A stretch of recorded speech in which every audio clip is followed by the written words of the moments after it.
Srisailam ఎడమగట్టు SLBC టన్నెల్లో చిక్కుకుపోయిన కార్మికులను కాపాడేందుకు రెస్క్యూ టీం చేస్తున్న ప్రయత్నాలు ముందుకు సాగడం లేదు. నిన్న రాత్రి ఎన్డీఆర్ఎఫ్ బృందం టన్నెల్కు వెళ్లింది. 8 మంది కార్మికులను క్షేమంగా బయటకు తీసుకొచ్చేందుకు ప్రయత్నించింది. అయితే 12 కిలోమీటర్ల మేర లోపలికి వెళ్లగానే సమస్యలు తలెత్తాయి. మోకాళ్ల లోతులో బురద పేరుకుపోయింది. అంతేకాకుండా నీటి ప్రవాహం ఎక్కువగా ఉండటంతో వెళ్లిన కాసేపటికే ఎన్డీఆర్ఎఫ్ బృందం వెనక్కొచ్చేసింది.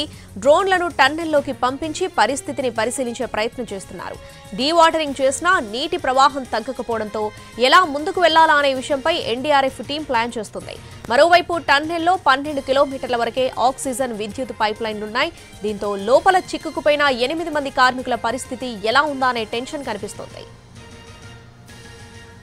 నిన్న ఉదయం శ్రీశైలం ఎడమకట్టు కాల్వ టన్నెల్ ఎస్ఎల్బీసీ వద్ద ప్రమాదం జరిగింది. ఉదయం 8:30 గంటల సమయంలో టన్నెల్ పైకప్పు కూలి 8 మంది కార్మికులు చిక్కుకున్నారు.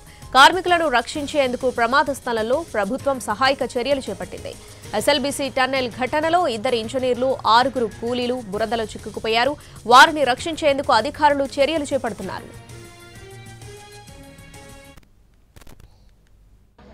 లోపలికి వెళ్ళడానికి వీలు లేకుండా మొత్తం అడ్డు పడిపోయిందండి. అక్కడికి వెళ్ళి రెస్క్యూ చేయాలన్నా మొత్తం వాటర్ వస్తున్నాయి కంటిన్యూగా. మోకాళ్ళలో బురద ఉంది. దీని మీద తర్వాత యాక్షన్ తీసుకోవాలి. మళ్ళీ లోపలికి వెళ్ళడానికి వీలు లేకుండా మొత్తం అడ్డు పడిపోయిందండి.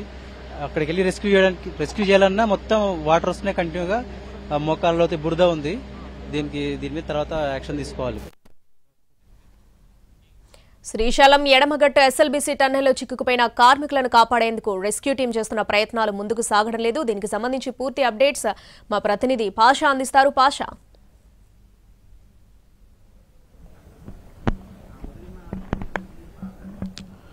శ్రావణి, ఎస్ఎల్బీసీ సొరంగంలో చిక్కుకున్నటువంటి 8 మంది కార్మికుల్ని కాపాడేందుకు రెస్క్యూ టీం రాత్రి నుంచి ప్రయత్నిస్తోంది. అయినప్పటికీ కూడా ప్రయత్నాలు ముందుకు సాగడం లేదనే చెప్పాలి. రాత్రి 10 గంటల సమయంలో ఎన్డీఆర్ఎఫ్ బృందాలతో పాటు స్థానికంగా ఉన్నటువంటి ఇంజనీర్లు, ఎస్డీఆర్ఎఫ్ బృందాలు కలిసి లోపల టన్నెల్లోకి దాదాపు 12 కిలోమీటర్లు టన్నెల్ ట్రైన్ లో ప్రయాణించారు. ఆ 12 కిలోమీటర్ల తర్వాత ఉన్నటువంటి పరిస్థితిని సమీక్షించారు. లోపల డ్రోన్ కెమెరాలతోటి 12 కిలోమీటర్ల తర్వాత ఏ రకమైనటువంటి పరిస్థితి ఉందన్న అంశాన్ని మొత్తంగా షూట్ చేసుకుంటూ ముందుకు కొనసాగారు. అయితే దాదాపు ఒక 1/2 కిలోమీటర్ నడిచిన తర్వాత మొత్తం నీరు బురద ఉందని చెప్పేసి వారు ముందుకు పోలేకపోయారు.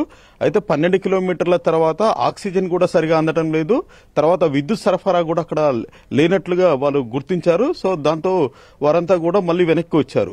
ఆ తర్వాత వచ్చినటువంటి ఎస్డీఆర్ఎఫ్ బృందాలు, సింగరేణికి సంబంధించినటువంటి రెస్క్యూ టీం వీరంతా కూడా ఒకసారి పరిస్థితిని సమీక్ష చేసేందుకు మళ్ళొకసారి టన్నెల్ కి సంబంధించిన ట్రైన్ లో వాళ్ళు లోపలికి వెళ్లడం జరిగింది. వారు కూడా తిరిగి 4 గంటల ప్రాంతంలో వెనక్కి వచ్చేశారు.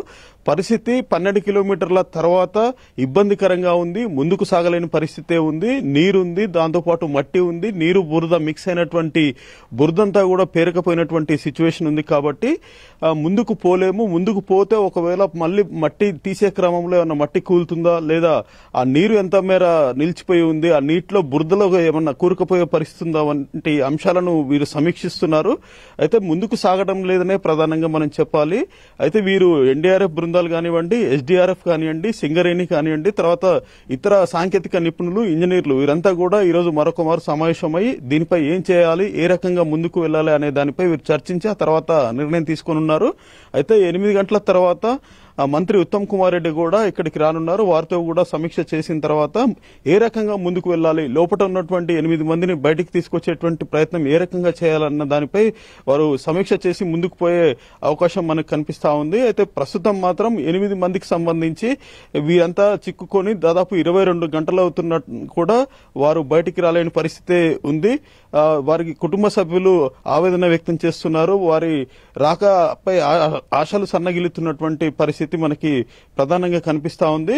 మొత్తం మీద ఈ ఇష్యూపై, ప్రధానంగా ఈ ప్రమాద ఘటనపై ప్రధాని మోడీ కూడా స్పందించారు. వివరాలు అడిగి తెలుసుకున్నారు ముఖ్యమంత్రి రేవంత్ రెడ్డి తోటి. ముఖ్యమంత్రి రేవంత్ రెడ్డి కూడా మంత్రులకి, తర్వాత ఇతర అధికారులకు కూడా ఇక్కడ ఉన్నటువంటి పరిస్థితిని ఆరా తీసి వారిని ఎట్టి పరిస్థితుల్లో కాపాడేలా చర్యలు తీసుకోవాలని చెప్పేసి కూడా చెప్పినటువంటి సిచ్యువేషన్ ఉన్న క్రమంలో ఈ రోజు ఎట్టి పరిస్థితుల్లో ఎన్డీఆర్ఎఫ్ బృందాలతో పాటు ఎస్డీఆర్ఎఫ్, తర్వాత సింగరేణి వీరంతా ఒక టీమ్ గా ఫామ్ అయ్యి మళ్ళీ ఒకసారి టన్నెల్లోకి వెళ్లి పరిస్థితిని సమీక్షించడంతో పాటు అక్కడ నీరుంటే ఏ రకంగా ముందుకు వెళ్ళాలి, మట్టి ఉంటే ఏ రకంగా ముందుకు వెళ్ళాలి అన్న దానిపై ముందుకు పోయే అవకాశం ఉంది.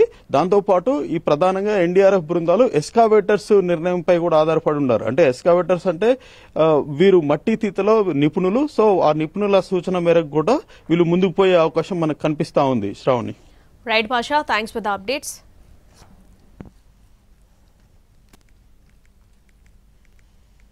వెళ్ళడానికి వీలు లేకుండా మొత్తం అడ్డం పడిపోయిందండి. అక్కడికి వెళ్ళి రెస్క్యూ చేయాలన్నా మొత్తం వాటర్ వస్తున్నాయి కంటిన్యూగా. మోకాళ్ళలో బురద ఉంది.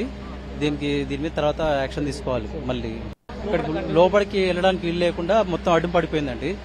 అక్కడికి వెళ్ళి రెస్క్యూ చేయాలన్నా మొత్తం వాటర్ వస్తున్నాయి కంటిన్యూగా. మోకాళ్ళలో బురద ఉంది.